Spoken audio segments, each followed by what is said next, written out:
Warning.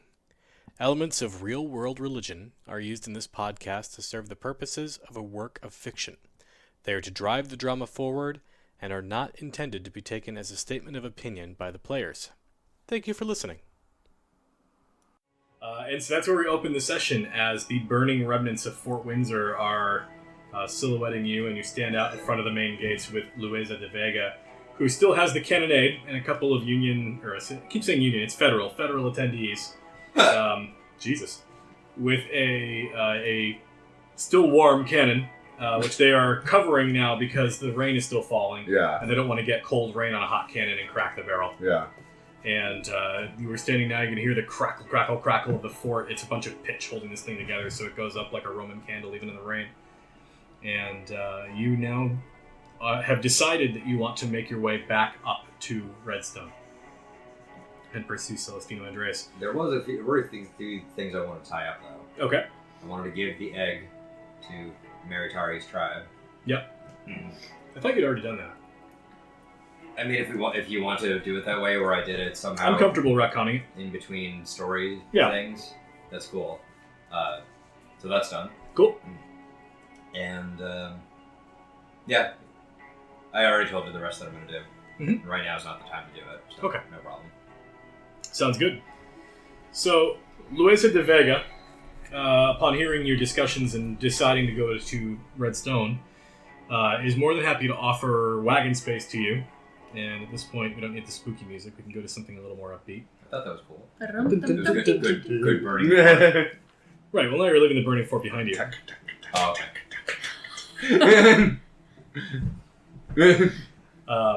But he offers you wagon space because that's where he's supposed to be taking this fucking cannon anyway. So he says once the barrel is cool enough that they can transport it without needing to put a prop over it, they are ready to hit the road, and their pack animals are still fairly fresh. Sounds good. He's got to give his deposit. At this point, as a reminder, everybody is level 4. You may take a long rest while he waits for the barrel to cool down, and you will have your full hit points and healing surges. In addition to that, everyone has a point of inspiration because Doc, at this point, recites his poem to you all. That's right, yeah. And then he rides off. Peace!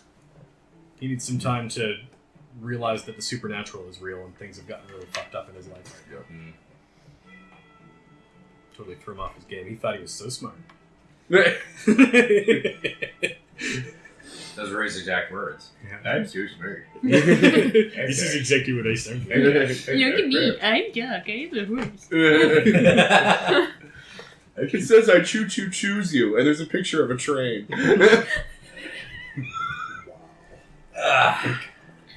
Me on Smart. Oh, I bet my Wookiee. Alright. That's all real dumb. So about half of Luisa de Vega's retinue has been killed both in the ambush from earlier when the Confederates tried to steal the gun, and from your assault on the Confederates using the gun. And so they do not have a full staff trying to drive this thing. They've got a single guy who can drive the wagon, which is Luisa de Vega, which means you guys are going to have to help out in terms of the sort of traveling through the wilderness aspect of moving a cannon. Is driving an animal handling check? Driving would be an animal handling check. Okay. And then somebody with some knowledge of like wheel writing or anything like that, anybody with some sort of engineering knowledge, basically, would probably want to keep an eye on the wheels and on the path that you're taking to make sure that you're not going through like rocky terrain that's going to break the wagon wheels, particularly something as heavy as a cannon.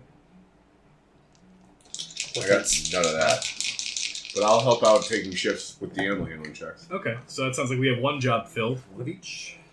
Somebody who needs to make a survival check as well to keep them on the right path. Navigating is a challenge for them.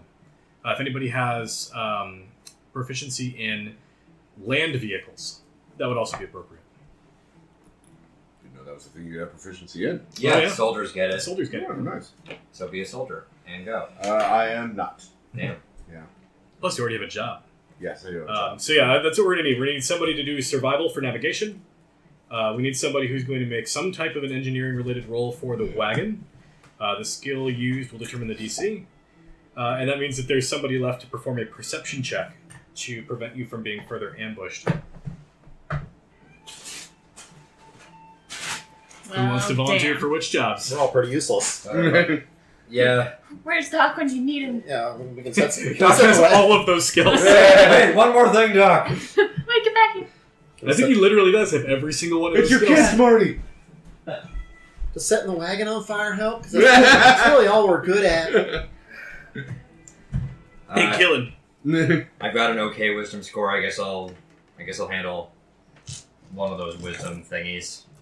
So navigating and engineering. Navigating, engineering, perception. And we've already got the animal handling covered. Okay. I'm useless. Suppose I will. I'm bad. I'm real bad. Well, maybe I can point out. Well, Gideon, you've got a great sense of memory. Perhaps we can use it to find our way back. Okay. Listen, all of my skills are in coming, not in going. I suppose I'll take a. I'll wing it on the engineering deal. All right. So, you're going to do the engineering, you're going to do the navigating. Maybe I can sweet you're talk gonna the do wheels perceiving. into working better. Sure. All right. So, Paul's got the tough order of the day, because I don't know what skill you want to try to sell me on for that. For Navigate. Actually, no, he's doing the engineering. So, for you, it would be a survival check, or a nature check. I'd allow a nature check as well. All I know is that I handle the fuck out of some horses with a Whoa, 23. Jesus. Oh, Jesus. They really like that. Man so handle those 21. horses. It's pretty banging. So All right. And, Josh, what skill are you using for this? To just to keep an eye on things. Just to make You're sure doing the things are engineering thing, right? Yeah. What other than perception? Let's call it just a plain intelligence check. Okay, then 15. It's still pretty fucking good. Yeah. He's an observer of people. He's probably. I don't see shit. He's You're probably. flying blind on a rocket cycle. Other than that, things are doing great. I've probably learned enough by watching people who know what they're doing to appear like I know what I'm doing. To the point where it actually looks like reality, and you sort of actually do know what maybe, you're doing. maybe the lie is becoming a little bit of reality. That's exactly what I think is happening. And so you head out on your way. Luisa de Vega takes the first shift at the reins. It takes about 8 hours. He hands the reins off to you, and his ass starts to hurt. And he can't sit in that position anymore. He goes and lays down in the back of the wagon. At this point, they're not putting the cannon all the way back in the bed of the wagon like they had originally transported it. Mhm. They're leaving it on the chassis and just chaining it up so it rumbles around behind. Just to get some extra sleeping space because they know they need to make up some lost time. You start heading out north. You take the reins. You are now at the front of the wagon. Levi is on horseback. I think you brought your own horse, right? I believe so. Yeah. You're on horseback, and that's basically what you do. You just sort of like hang out with the wagon. You ride at the side of it at times, and the road's wide enough, or behind it when it's not. Then you keep an eye on the wheels and the mechanism under the wagon, and just make sure nothing's buckling, bending, or breaking. And you do an excellent job at it. Gideon sits up in the front with you, is able to point out where you're going. Gideon's a smart kid, smarter than you thought, maybe. See the road, follow the road. If you get off the road, you're bad. He probably just points out obvious things that maybe us adults don't notice. That's probably exactly it. And also the fact that he's looking at something from a lower vantage point, just by being a shorter person, might be relevant to that. Temperance, on the other hand, you took a beating in that last encounter. I believe you were down to 1 hit point for most of it. I was down we to were 0 both and then I went back to 1. we were both at 1 at the very end. Yeah. It was pretty horrible. So what winds up happening with you is they expect you to take a shift, but they also realize you're not really up to the task. So they try and pawn off like one of their little greener recruits to like help keep watch. Mhm. Neither of you are especially good at it. In your case, it's because you're injured. In his case, it's because he's a chump. Mhm. And as you are riding along, there is a sort of a I forget what it's called, but it's when the land goes up like this and then drops off like a small cliff. Is it an area? It is not an mesa. areate, actually, because it's Mesa, abrupt. A half pipe? We understand. Sure, it looks like a half pipe. Yeah. that's what you're describing. I know it's not the correct term. And you do actually have to wheel the wagon slightly off-road to get it around this rise in the turf. Gideon screams the whole time. Just uninterrupted. Ah! And as you come around the corner, you do see that there is, on the opposite side of this sort of rise, a small group of regimented people. And by regimented, I mean they are clearly just like townsfolk that are being forced to march for the first time. And there are 2 guys wearing pressed Confederate uniforms Oh. that are trying to lead them. And the people are like buying into it, but they're not very good at it. They don't have a lot of military discipline, so they're working with what they have. And your wagon comes along it's like 8 people with 2 Confederate guys. And they appear to have not noticed you at this point, but you've got this big, creaky, heavy wagon and a cannon, and they just haven't even noticed. These Confederate gentlemen, anybody I recognize as potential bounty targets or anything? These look like mooks. Ah, the mookiest of mooks. Yeah. Include a mook. So who all can see them from where we're at? You and Gideon for sure, and Levi's been around the side of the wagon. Levi can see them. I think you're probably in the bed of the wagon with your 5. Yeah. Well, let's just keep creaking along slowly and quietly and hope for the best. Rather not have an altercation at this point. Is it possible to bypass them, given the layout? You can't go all the way around them, but, maybe if you were to obscure the fact that it's a wagon with a cannon in it, you could maybe sneak past. The alternative would be to not obscure the fact that it's a wagon with a cannon in it and just see if they take off. Think you could talk some of them boys into surrender? I think so, yes. If they talk to us. I am going to sort of dip. Dip. I am going to sort of hunker down in the bed of the wagon so you can't quite see me from the land. Just in case you have to do some killing. Yep. I'm a roast. What I do? Killing. Killing and Taking hide. stuff. I stab. And I stab again. All right. Yeah, Jed thinks we should try to intimidate some of these undisciplined slobs into heading for the hills and then clean up whatever's left. Okay. That's his vote. Okay. So right now your wagon's about 200 feet away from them. That's within cannon range. Everything is within cannon. If you're brave enough. They're firing the cannon from the back of the wagon to propel it farther forward. Fire rocket boosters. You reach 88 miles an hour, and now you're in present day. Your wagon becomes a Spelljammer ship. Change characters. Change places! Change places! By the way, do you have physical character sheets? If you don't worry about Not it. handy, but I can print one. If and when the opportunity comes up. Okay. When somebody takes a bathroom break, I'll put one off for you. Sounds good. Alright. So you're like 200 feet away. Do you fall off the chair there, Brian? No, I dropped the die and I leaned forward so it would have a backboard to bounce off. Are we just gonna pretty much run into them? It sounds like that's the plan. Then if I have a moment, how do we explain away the cannon? I don't see we need to. We took it. Do we still have the Union people with us? Mm-hmm. Couple of them. Yeah. Keep them hidden, out of sight. I will don my my fancy gray coat. Oh, okay. Alright. Is Alright. it night? No, it's at this point it's dawn. Okay. I know. Alright, then that being the case, I think I have a plan. I'll just be the wagon driver then. I'll be the sentinel type. Very good. And Gideon, get in the back of the wagon with temperance. Okay. Alright, you start rolling up, and you hear one of the Confederate guys, "Whoa!" Turns to you. Yep. Full driver. Hail, gentlemen. Morning to you. Good morning. Whereabouts are you from? From? Well, I've been all over this great country, but I originally come from Texas. How about yourselves, gentlemen? From Rose Ledge, most recently.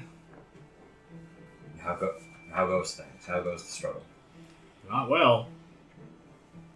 And then the other Confederate guy sort of slaps him, and they look at the 8 people, and one of the people is sort of panicking. Well, don't fret, my friend. I think things are going to get a little bit better. I call it a feeling, and I kind of just like pat the cannon. That's a mighty fine gun you picked up there. It is indeed, and it was no small task to get it hitched up and move to a more worthy location. You got plans for it? I do. I plan to find the nearest auxiliary to our units and deliver it. After all, I don't think the Union people are going to miss it. Not until it shows up at their front door, at least. I was going to say, you're probably about to return it. About to return at least some of the ammunition. What are you implying, sir? returning the ammunition to the Union people, i.e. firing at them. Oh. Yes. He's joking around with you. Yes. He's joshing with Yeah. you, if you will. Levi chuckles. Of course. It's been a bit of a long night. But yes. And I believe that once the commanders see me delivering it, then I will may receive a bit of the reward. Higher in the rank, a bit of recognition, perhaps the opportunity to lead a unit of my own. With a gun like that, I think you make a very persuasive argument, sir. It is quite the icebreaker. Give me a deception check with advantage. With the accent, I thought he said ass breaker. That's what I thought he said too. Does that too. I kind of look at you silently and go, Well, I crit. euphemism? Oh, ding, ding, ding, ding, ding. Okay. So You that's like- critically ass So breaker. that's like a 26 for me, I think. Oh, it's almost there. I know. And my initiative went up, so I Yep. can beat my own score now. It's a 26. That's But, better. So yeah, it's a good thing I had advantage. Says, all right, very well. Fall in, and he yells at the sort of peasantry. And you roll up the hill past them, and they start marching behind you. And obviously, they can't keep up with your wagon. Your wagon's moving pretty fast. Good hunting, man. And they say, You were a sight for sore eyes. we'll see you at the landing. Indeed. You're excited for sore ass. Especially after all that ass breaking. My God. All right. I'd like a second round of checks from all you people who were doing checks before. Same thing? Same thing, unless you want to change jobs. No, I'll stay handling my animal. You. Same shit, different day. I handle my animal, but not as well as I did the first time. That is a 16. 14 today. Ooh, I just woofed it. Big fail. It's like a 5. 7. You're still injured, I think, probably. in here, correct? It's in the far corner. Just past the stove. Left. Your other left. Mm.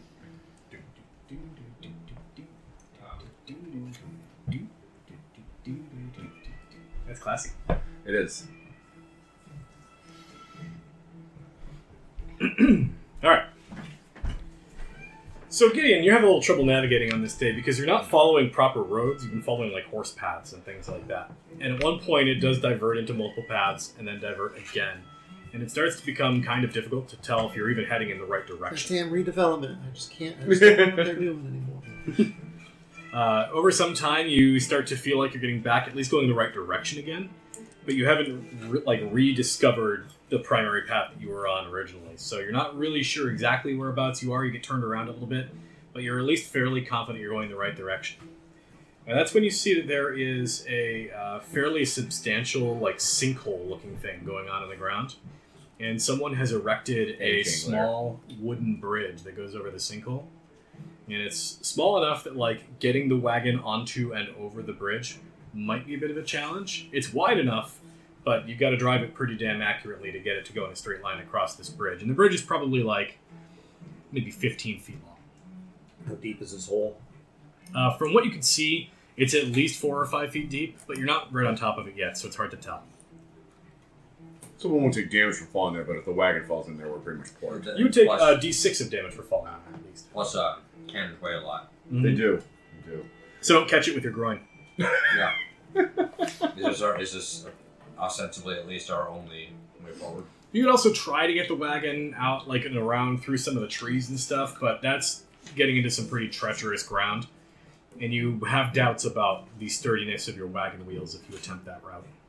Would it be feasible to unhitch the cannon, have the horse drag the wagon across first, then lead the horse back and haul the wagon as a separate load, just to keep the entire weight of everything off the And you bridge? suspect that would make driving the wagon much You easier. take the chicken duck and the and wolf, the- and Yeah. then you leave the wolf, and you take back the chicken, and then Yeah. you bring the... If Jed says that, Levi will say, "Good thinking." All right. So you unhitch the cannon. Yep. Who is tending the wagon as it makes its way over the bridge? That'd be an animal handling thing, right? Sounds like it. Okay, then I guess me. All right. Is anybody My gonna stupid move? idea, I'll fall off the wagon. Here's the falling off the wagon. Can Wait, anybody- Gideon, don't fall off the fucking wagon. Stay on the goddamn wagon. I'm scared to death of this hole. I ain't leaving this wagon. All right. I'm trying to look at your sex tape. Wow. I turn towards me now, so he has that judgmental look on his face, like because his eyes are lopsided. So it's like, I can't believe you just said that. This is the best duck. But anyway, yes, I handle my animal right across the Alright. terrifying pit. Alright, go for it. Levi, before you roll, Levi and Temperance, where are you? Are you staying with the wagon? Are you staying with the cannon? Where do you want Louisa de Vega? Why don't I help, Jed? Okay, so the three of you at least. Actually, this will take him a while. Someone should stay behind your guard. I'll do that if you like. Alright, I'm also going to stay off the wagon just to reduce the amount of... So you're going to hang back with the cannon? Yeah. Okay. Where do you want Louisa de Vega? We should put him in the cannon. We could shoot him across the gap. He doesn't like that idea. He should stay with the cannon. Alright. So it's going to be just the two of you with the wagon. Makes sense, since we're trying to keep the weight off of the bridge. Okay. And if there's trouble, one of us can, that run bridge across isn't the eating too bridge. much. Yeah. Bridge needs to go for a jog. Alright, I'm doing the animal handling. Yep. I crit. I Wow. critically handle an animal. Alright. So you are sort of edging up to the bridge fairly slowly to line up the wagon wheels and make sure you've got it right on target. You get onto the wooden platform, the bridge bows a little bit, and the horses kind of press it down. You have to sort of urge them on a little bit.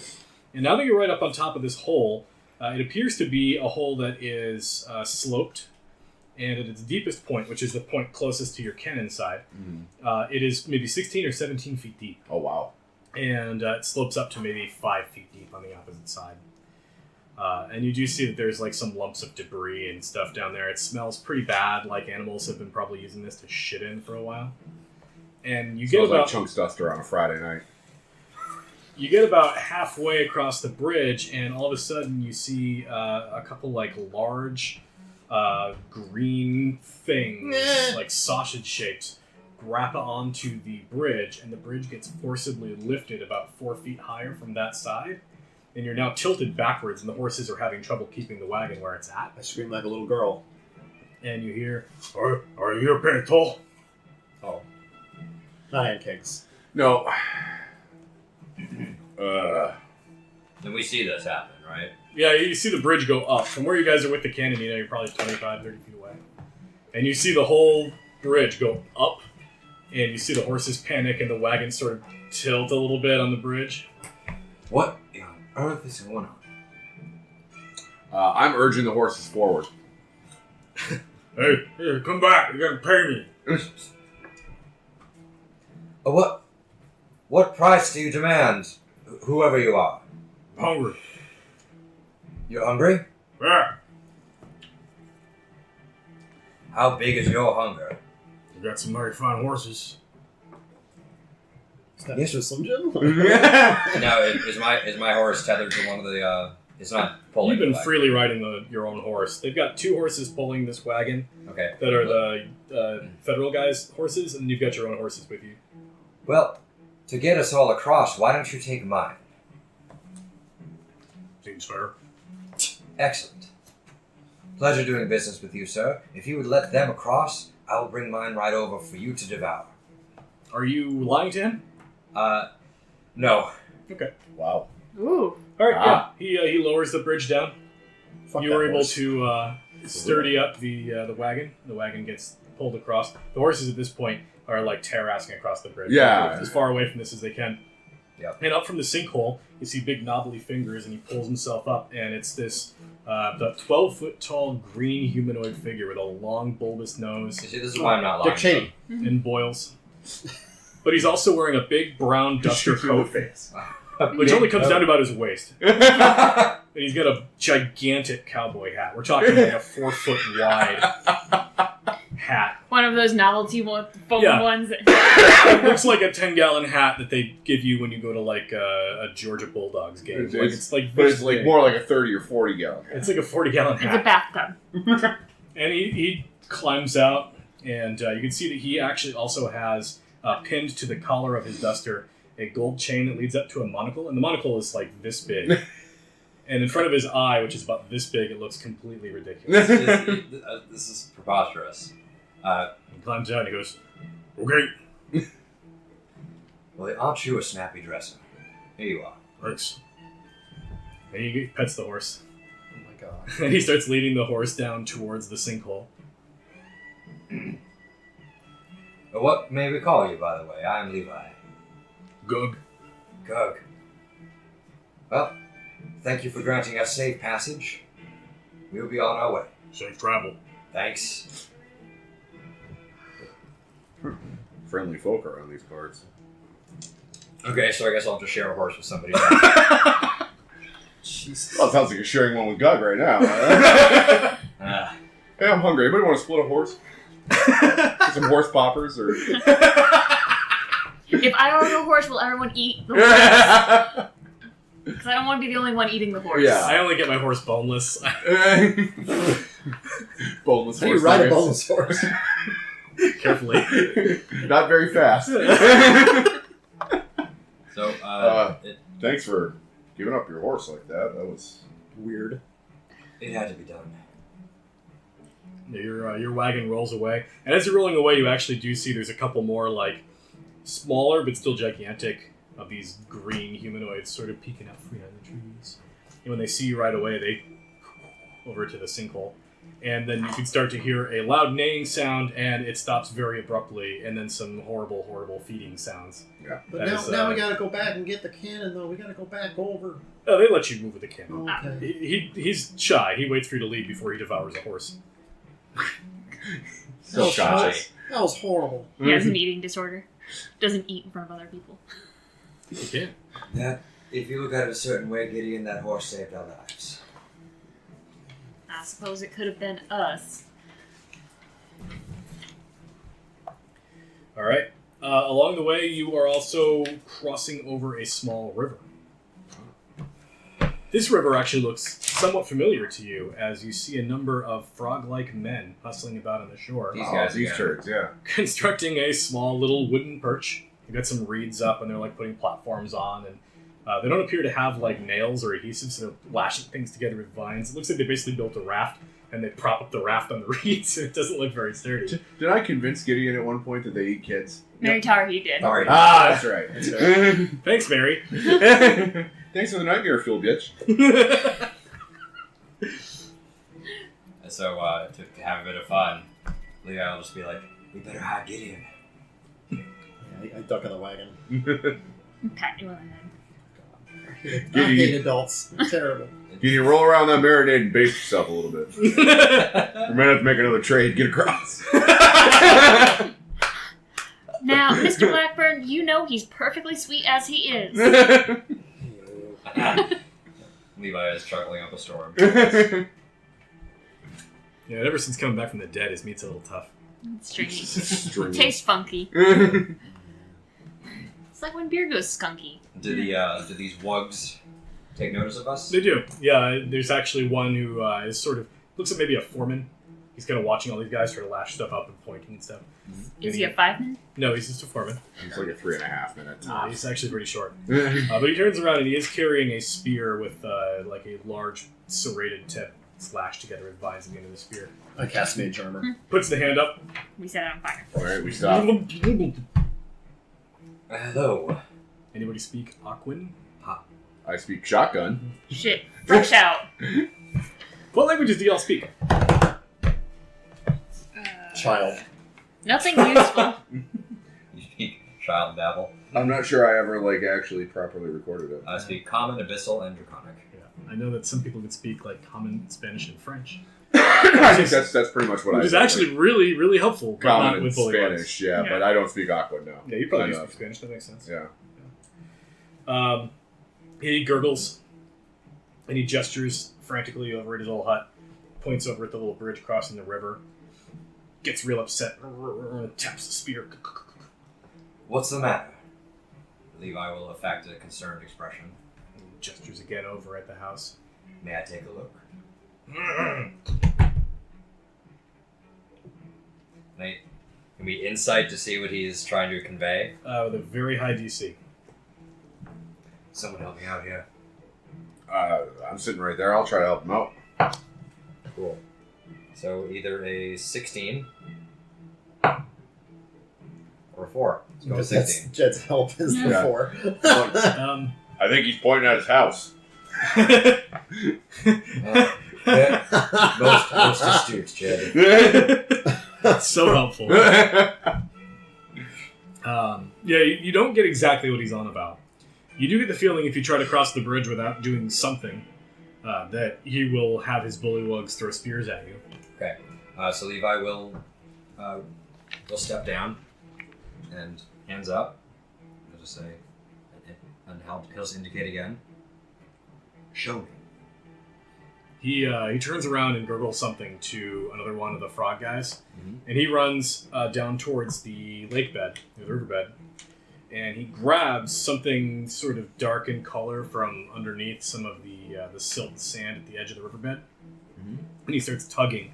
And another one of the frog guys goes to help him when it takes him a little while. And what they're tugging out is a cauldron that's maybe like 4 foot wide. Okay. Full of Coors Light. Full of kitty. And they tug this out of the silt and sand and overturn it and pour all the gunk out of it. And they tap the bottom a few times. And then they fill it with about halfway with water from the river. And they pull it back over to their little house. This whole affair takes like a minute or so. Okay. And then they start piling up some dry brush underneath the cauldron and they wave you over. This can only go well. Hey, it's you, not Gideon.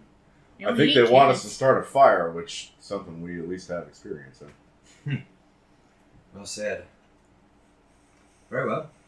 So hands are still raised like this. I'll go over to it. All right. Well, this is a mighty fine cauldron you have here. They start to close ranks around you. How big is it? It's large enough that if you did a cannonball pose, you'd fit inside. Cool. And it doesn't take an insight check to figure out once they close ranks around you, that's what they're trying to get you to do. And at this point, the foreman's got his spear behind you, and they're sort of like motioning you closer and closer to this cauldron. Is it time for Jed to negotiate? No, I'll okay. I will cast Sanctuary on myself. Okay. And then take the dodge action. Okay. And I'll just say, make me. All right. Come on. Uh, Can you bring yourselves to strike me? they can certainly try. It's a wisdom saving throw? Yes. All right. So they've got 6 regular guys plus the foreman. The foreman's just going to go for it with the spear. I've got a bit of a plan. It's a harebrained scheme, but I'm going to say. The foreman's got a 20 total on AC. Well, you have to make a wisdom check first. Oh, right. I did it with disadvantage instead for some reason. Wisdom check is going to be a 15. That is enough. You may attack with disadvantage. All right, I do, and it's a 20. 20 to hit? Yep. Okay. And so, yeah, he rolls damage. 4 piercing damage. Okay, I will use my reaction to make him take the damage. Yeah, he strikes you, and he's like, what? I mean, I still take it, but when the wound appears on him, I will start speaking in Abyssal. And he doesn't think they'll understand it, but he will sound intimidating at least. It's like, how dare you strike against an emissary from the heavens? The other guys You are... committed blasphemy on this day, and you will let my companions leave. Lowly creatures. I want to check something. How far away are we? Like, I'm in the wagon. How far away am I? like 30 feet. Can you set their hut on fire? Well, before you set their hut on fire, I'm going to, they still have some actions left to do before we get to that. Yeah. They've got 6 guys. I was going to help him out with a cantrip. That's why I was Oh, saying, well, we'll come down to that in a second, because that might matter when he makes his intimidate check. Yeah. But since they got 6 guys, they're going to pair off the buddy system. They're all going to help each other, and it's going to be 3 guys canceling out your disadvantage, trying to give you the grapple check for the old heave-ho into the cauldron. Okay.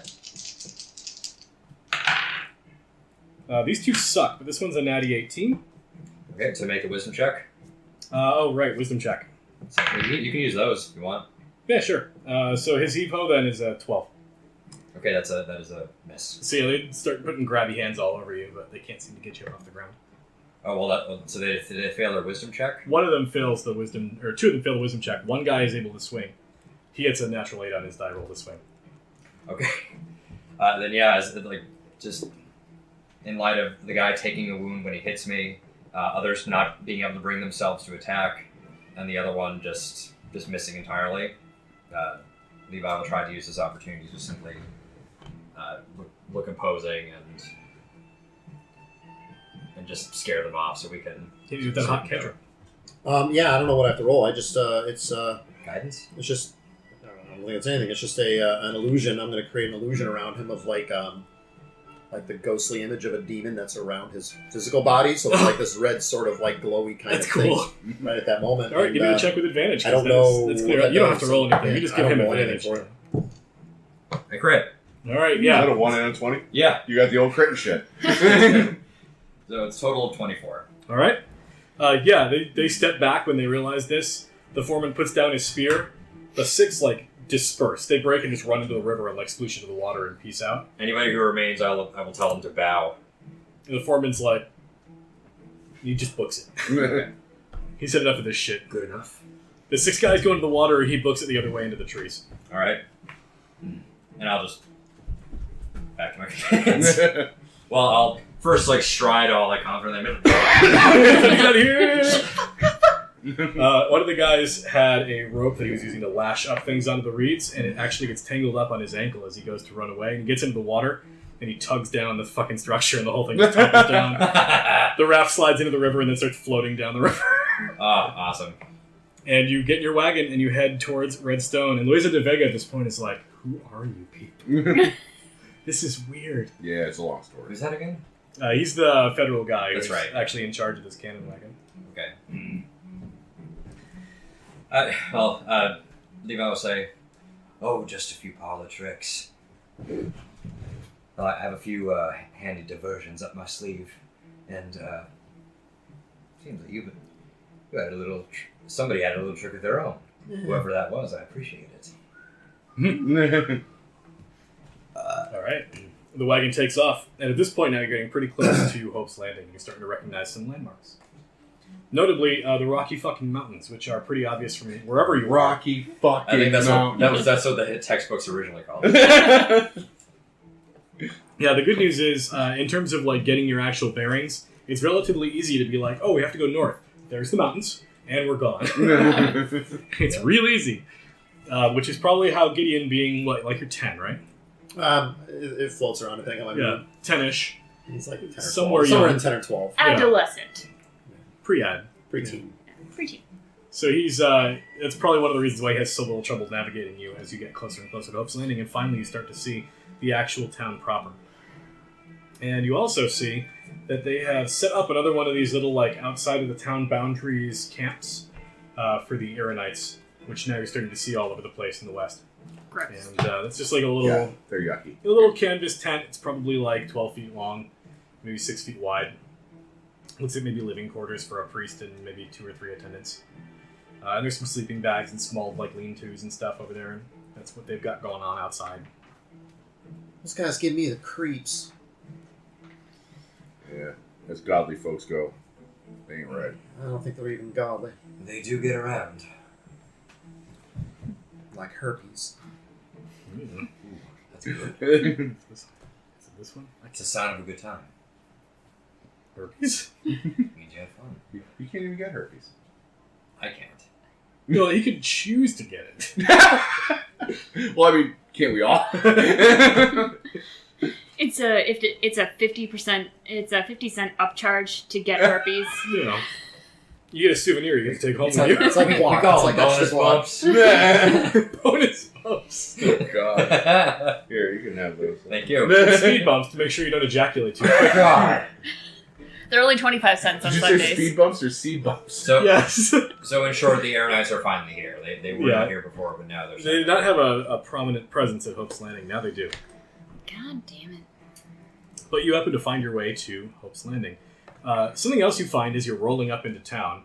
At this point, Luisa de Vega will get back out in front because at this point, rolling into town with a cannon, he's got to be wearing some proper federal garb. Right. So he steps up to take the reins, literally. And as you're rolling up into town, you do see that it is packed with what appears to be federal troops, here for the same reason Luisa de Vega is. There are mercenaries that have been hired. They're wandering around the streets with guns open holstered.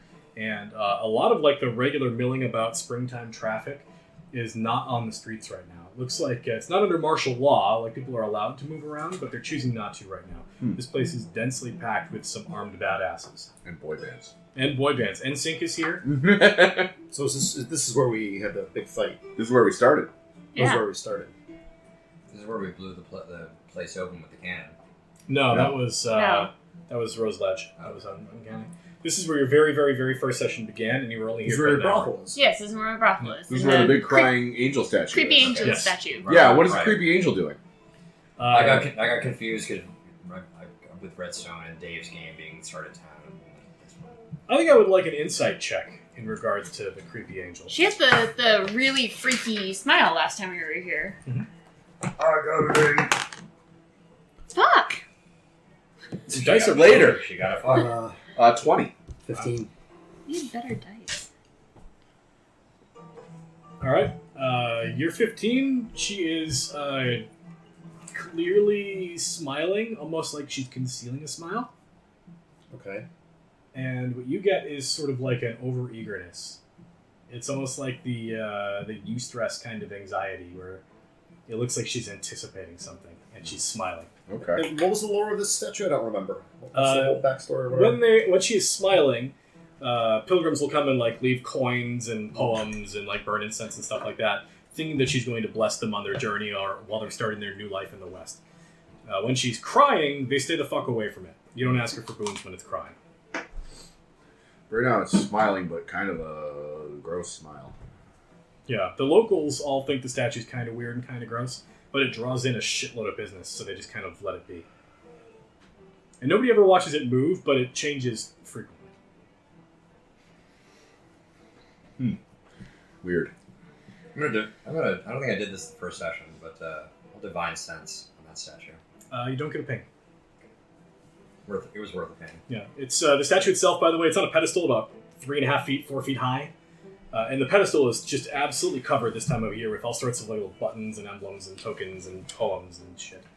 It looks like it's covered in basically garbage. The pilgrims come here and leave something personal to them, and since everything that's personal is different to every other person, it basically just looks like a big pile of shit that had been left on top of this pedestal.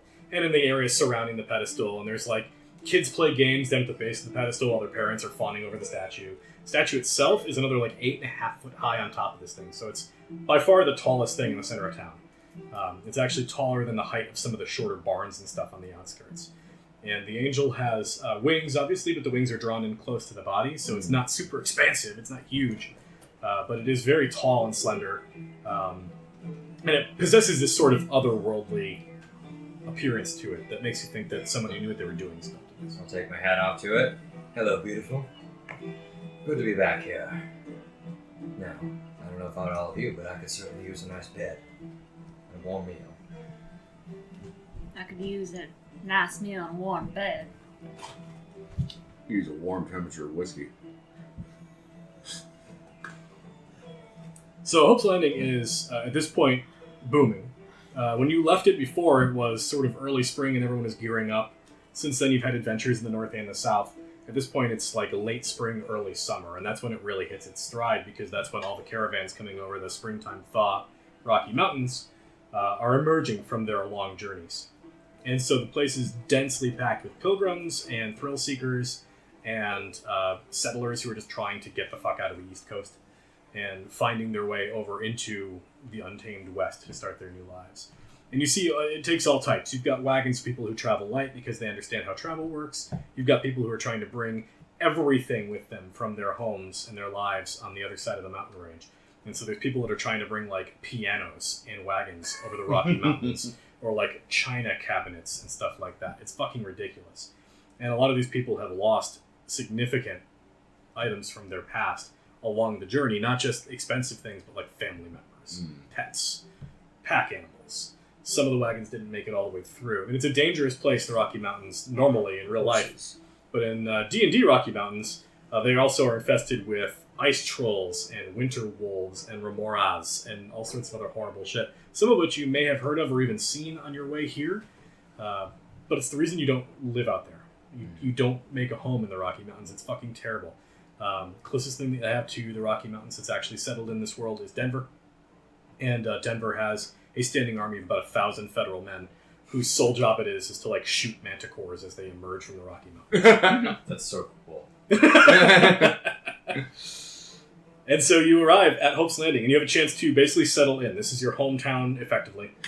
You know your way around, you know all the businesses, and there are a lot of them. And everybody's in business right now. Every storefront is in operation, and the town is constantly expanding during this time of the year. So they're like erecting new homes and new store structures and expanding city districts into other places. And what was in the early spring a population of maybe 500 people has sprung to probably closer to 4,000 or 5,000 people. Temperance knows this is fairly typical, although it gets a little bit bigger every year. Mm-hmm. So this Gets more and more popular. Yeah, it gets more and more, especially as like travel gets better and paths are better charted through the Rockies. More and more people come traveling into Hope's Landing. It's also sort of a novelty for people who are already in the West to come here and see the statue and all that sort of stupid shit. Tourist crap, basically. Well, this seems like a fine time to sell my armor. Fuck that armor. Probably a lot of, he's getting tired of carrying it around all the time. Yeah. Time to look, and he's looking to change his look anyway. Yeah. All right. Doing a makeover? In a sense, yeah. Looking forward to getting a good deal on this, and well, yeah. I'll tell you what happens when the time goes. But you see, he looks delighted to see all the people, and well, that means a lot of money, a lot of people, a lot of potential buyers, and a lot of ways for certain things that he has now to get conveniently lost. Security here is also much higher than it usually is this time of the year on account of the fact that it looks like the message the governor is coming to town was received by not just federal soldiers, but also by a very large contingent of hired soldiers. Not just mercenaries, but also the red brocade vests that you become accustomed to seeing when the Pinkertons are in town. There's a heavy Pinkerton presence, federal troops, mercenaries thinking they tough, wearing all sorts of like horse riding leathers and stuff like that, wandering around town. Naturally. What you do see is that the places serving booze are getting absolute bank because just about everybody who's here for mercenary work drinks, and so they are just selling as quickly as they can distill the booze.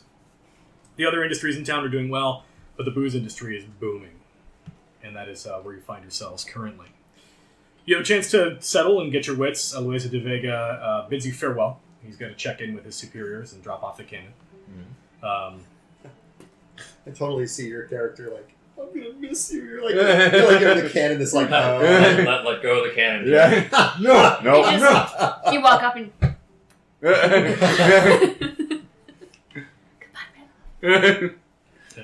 on the actual like the mount with the wheels, like I just carved my initials like with a big heart. JB Heart's Cannon. There's like 10 other parts carved onto it. Yeah, he bids you farewell. He says, maybe we meet again when lives aren't on the line, that sort of deal. And sort of leads himself off to where the Federals are gathering, which is in the heart of the town. Basically, it's Federals on the inside, Pinkertons in a ring around them, mercenaries on a ring in the outskirts of town, and they have some Federals that make loops back and forth to the main entrances of town to make sure the mercenaries aren't getting out of hand, but otherwise, the three worlds don't mix. And they try to keep them sort of separated so they don't get into like fist fights the way that mercenaries and armies and stuff do. I'll give Luisa de Vega a good hearty handshake on the way by, like one warrior to another. And I guess start mingling. All right. You were here to gather some information, yeah? Yeah. Oh, yeah. Yeah, you betcha. Actually, I could think of a way that Jed could probably easily get some information. Shoot somebody, burn the town down? That was what I was planning. I mean, unless anybody has a better idea. No, my profil's Sift through here. ashes for clues. Uh, So efficient. No, I Go mean, buy a sieve. obviously all these mercenaries are here because they're being hired as security, right? Yep. Can I take a temp job as security for the governor's arrival? Yeah, I think you could probably wing that. I need some sort of social skill to get yourself in with them, and some sort of observational thing to detect who might actually be the recruiter. I can give you investigation and intimidation. Both of those seem appropriate to me, yeah. All right, I guess we should start with investigation as to figuring out who it is I should be intimidating. All right. That's not very good. You start beating up an old lady. That's only a 10, which I don't think is going to get there. Okay. Yeah, you're having some trouble finding somebody who looks like they are in charge. You find lots of guys who are like little mercenary captains and stuff, but nobody who looks like a big wig. Nobody's in like a nice suit. Right. All right, well then, you know what? My favorite bar is packed, and my favorite table has some assholes sitting around it. So I'm going to scare those assholes off, and I'm going to intimidate them with advantage because I'm burning my inspiration. If somebody sees it, great. If they don't, too bad for me. I rolled a 4 and a 1. How does that even happen? I like that, so I'm going to give you inspiration. Hey! An 8. That's twice as good as the last roll. 10. I split the difference. Wow, these dice hate me right now. As you're coming down to the table, you go to shake these guys down, and you do hear some of their conversation, and they're talking about... let's see, what the hell is his name? They're talking about... Jackie Chan. Mr. Aleo. Mr. Aleo. I don't know that name, do I? Aleyo. Aleo. And they are saying that Mr. Aleo doesn't want them shitty in the morning. Basically, they got to keep these guys sober enough that they're not going to wind up with a hangover in the morning. And basically, like, they're about to start talking about Mr. Aleo as you're walking up, and at that point, it's too late to stop your "I'm a tough guy" routine, and you wind up cutting them off before you can get any helpful information about it. Yeah, I figured. Which results in them being like, "Shove off." Yeah. Which with those rolls, I think I'm there's like obligated 6 to of do. them, and they're all armed, and like they've been in fistfights all week. I tried, man. Yeah, no, me too. We both failed. Mostly you. I'm gonna go. I'm gonna go back He's so to home base. I'm gonna go over to my. It's the Merry Ram, right? Is the. It was the Merry Ram until this week. They've put up some fresh signage over the Merry Ram signage. Now it's the dirt hole. The suck and fuck. The Jiffy Lube. The In and Out. JP Morgan and Chase. Oh, wait. There's some signage up that calls Hankering it for a skankering. the Emerald Dynasty. And as you roll up to the Emerald Dynasty, you can see that the girls there They're really are... good pork fried rice. That's basically what they're doing. They are all wearing significantly more than they usually do when they're advertising the goods. Mm-hmm. And they appear to be like sort of breaking things down in a way that makes it look presentable for when the governor's in town. Basically, somebody said you have to get this place a little less skanked up before the governor shows up. All right, so this is not the massage parlor in the front. No, this is more like, let's try and make this place look like a classy bar. And so that's their best effort at it. They're not very good at it, but they're doing what they can to make it look like a place that people go that are not looking to get laid. Okay. Or at least not looking to pay to get laid. Yeah. I'm going to find one of the girls that I recognize and see if they need a hand. I mean, other people might need hands. Jesus, Temperance, what happened to you? Well, thanks. You look like shit. Yeah, you had half your face and your tits burned off. Look, I'm looking for Mr. Andreas because he was supposed to pay me for doing all this. Let's see. Give me a, just a straight D20 roll, no modifiers on it. This is just luck. Nope. Okay. Fuck. Bad dice. So Mr. Andreas, he hasn't been around these parts in a few weeks. Look, I'm just looking to get paid. He sent me off on a job. It was way bigger than I thought it was gonna be. Don't say anything. I know. Can't say nothing. This is the classy establishment. Can't say nothing no more. Look, it's a long story, and I need to find out where Mr. Andreas is so I can get recompense. Lots of folks looking for Mr. Andreas right now. Such as? Pinkertons and sheriffs. Pinkerton's looking for Mr. Andreas. No. They say what? Apparently he got missing. Apparently he hired a bunch of assholes to kill a deputy marshal. Oh, Lord. Who would have thunk it? Look, I'll work and back.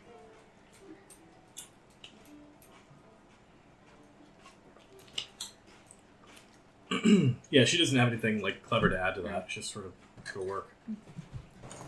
So my goals are to acquire a new fine outfit, some common clothes, sell my chainmail armor, and I'll get some hide armor in case we travel cold. Okay. Easy enough to do. Trivial, really. Go by the prices in the book. Okay. Can I sell them at the value? Yeah, I'm going to say yes in this one instance, just because the town is so hopping with people who are actually paying full price for things. I will even try to advertise it as like this is a collector's item. Relic from the past. Imagine how much you could get selling to a museum. Something like that. Yeah, it's not hard to pawn this stuff off. Cool. You are selling it in the right place at the right time. Awesome. I'll handle the rest. Fuck you, bottle of water. You sit on the floor and think of what you did. Showed it with Bob. Jet has a mini adventure on his own because he gets frustrated not being able to find a place to sit down and drink. And then, especially the scene in the movie where he goes to sit on a bench and there's already people there, and he turns around and all the bar stools are taken, and he turns and there's a chair at a table, so he grabs his drink and he turns back and it's occupied again. Yeah. And then, furthermore, there's no rooms to be rented. Nope. And Jet doesn't maintain a house. Thank you, Paul. So... Yeah. That's not on the shelf. There's some lean-tos that are out next to the internet encampment. Go be a convert. I like to think that there's some drunk dopehead who sleeps in the mud outside of the saloon, and Jed just has to put a bedroll down next to him. You go to sleep in the mud pit, and there's already a drunk in there. Damn it! Don't steal from my bindle. Gideon, you have some stuff prepared. Yeah. So I'm gonna go to. I'm gonna get myself all new duds. Very cowboy duds now. No more kid. Breeches and whatever, and one of those ponchos that that they put over the big hat, and just totally changing my look and everything. And I'm going to very boldly and bluntly go buy ammo for my gun. They don't stop. Even though I'm 12. I don't know how much ammo costs. You're 12 today. I don't know what yeah, I think I'm going to say 12. All 12 right. feels right. If you're buying ammo now, let's just call it. This is the next time that we paid the bullet tax, because we haven't done that in a while. Just in level 4. Let's call it party loot. Costs you $6 to fire up everything and top off all your equipments. Okay. At some point, I went from $108 to $7. I think I had to buy a horse. Yep. Yeah. I think that horse is dead now. Yep. Yeah. Cool. That horse is alive, actually. You didn't kill that one. Oh. So I have a horse? You have a horse. All right. Well, then I'm sleeping in the stable with my horse, I guess. Yeah. And a couple of things I'm going to buy. If they have such a thing, I'm going to buy a book of grammar. One of those old tiny books on grammar. Okay. And I'm going to buy myself some paper and some pens and ink. I don't know if it's all quill ink at that point or whatever. Mm-hmm. Some of that. And I'm going to find a spot and write some letters and then go visit the post office. And I'll let you know when I reveal what that's all about. Cool. All of your writing supplies, your book, all that stuff. Easy to find right now. It's a big thing right now for people to be importing from England and France and Spain. And everything that has to do with being a proper Victorian is coming over. And a book on grammar is exactly what that would be all about. So you're able to find that easily enough. But they're also ripping people off because it's a way to be permanent proper. So we're going to call it $4 and that'll get you your book on grammar, your lined paper. Probably a book on penmanship too. Okay. If you want to throw another couple bucks on Throw another buck on there. $12 for the whole thing. 12 is plenty. That'll give you enough supplies that you won't run out of calligraphy supplies ever. And I'm going to find a spot. Well, let me do this. Okay, so I'm going to find out. This will probably have to be indoors. I'm going to... Actually, you know what? I'm going to save the actual writing for the evening. Once I have all my supplies kind of bundled away. Assuming it's daytime. It's probably still daytime. Yep. Okay. So while these guys are off drinking and whoring and murdering people, whatever you guys do, I'm gonna Being find general myself. cowboys. I'm going to find myself a fence post or a rock or something, and I'm going to sit and I am going to watch that Aeronite village like a hawk. Okay. If there's a place I can do that from up high, I will do that from up high, like a porch of a building. But if not, there's a church with a steeple. It's further away from the camp than you really want to be, but it is fairly high up. It's 4 stories up to where the bell tower is. I'm not going to go anywhere where I'll get in trouble, where I'm not supposed to be for blasphemy reasons. But if there's a hotel porch or something like that, I'll do it from there. Otherwise, I'll do it from ground level. The closest thing you can get, there's a boarding house. It's a 2-story house. So if you're paying for a room, you'd be on the 2nd floor anyway. Okay. So if I'm in a reasonable place, I will either read these books or the old books I still have. But one eye is going to be on that village. Okay. And that's pretty much it. Cool.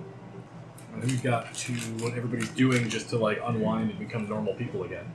Have a nice meal. If I can get a bed, I will. I understand if I can't. If I have to sleep in some... If you want to bribe somebody out of the bed they already paid for, you could totally do it. But if you're looking for a place that hasn't already been rented, you won't find one.